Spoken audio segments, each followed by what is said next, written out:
এখন আমি যাব হচ্ছে আমাদের একটা সংগঠন জনতার বন্ধু ফাউন্ডেশনের আজকে ঈদ পূর্ণমিলনী, ঈদের দ্বিতীয় রাত। বর্তমান অবস্থান আমার বিরোজলি বাজার। আমরা আমাদের ঈদ পূর্ণমিলনীটা করতে চাচ্ছি একটা বৃদ্ধাশ্রমে। বিরোজলি বাজারে খুব বেশি যানজটের দেখা, এরকম গাড়ির খুব একটা গ্যাঞ্জাম লেগে রয়েছে। সামনের দিকে আগাইতে পারতেছি না। মানুষজন ঈদের পরে বেড়াইতে যাচ্ছে, ঘুরতে যাচ্ছে। একটা অ্যাম্বুলেন্স আমার সামনে, অ্যাম্বুলেন্সটা এত বেশি হর্ন বাজাইতেছে দেখে তো খালি মনে হচ্ছে, এর ভিতরে রুগী অথবা তেমন কিছু দেখা যাচ্ছে না।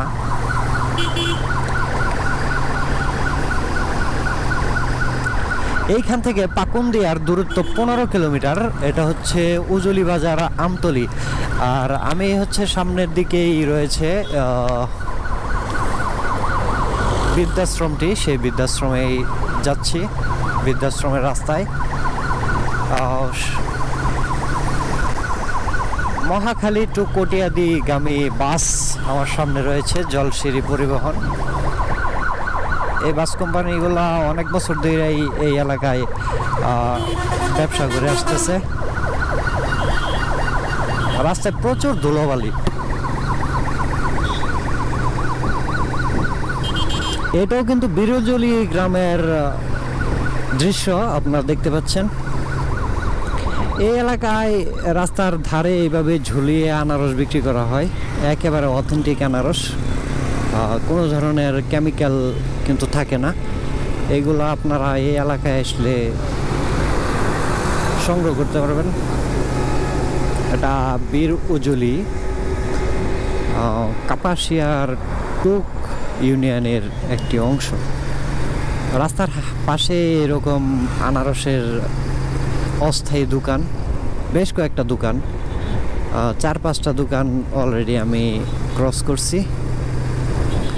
তো এলাকায় লাল মাটি হওয়ায় আনারসের খুব সুন্দর ফলন হয় এবং খুব সুমিষ্ট এই এলাকার আনারস। আমি অলরেডি বৃদ্ধাশ্রমে চলে আসছি। তো এটাই বৃদ্ধাশ্রমের গেট।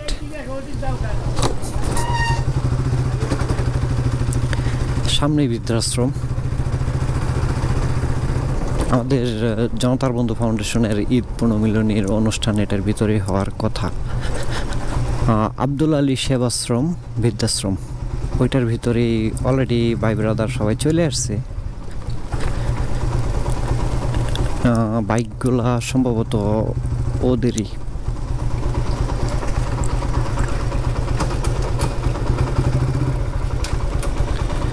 বৃদ্ধাশ্রমটা বেশ মনোরম পরিবেশে আছে, কিন্তু কোনো মানুষজনকে দেখতে পাচ্ছি না।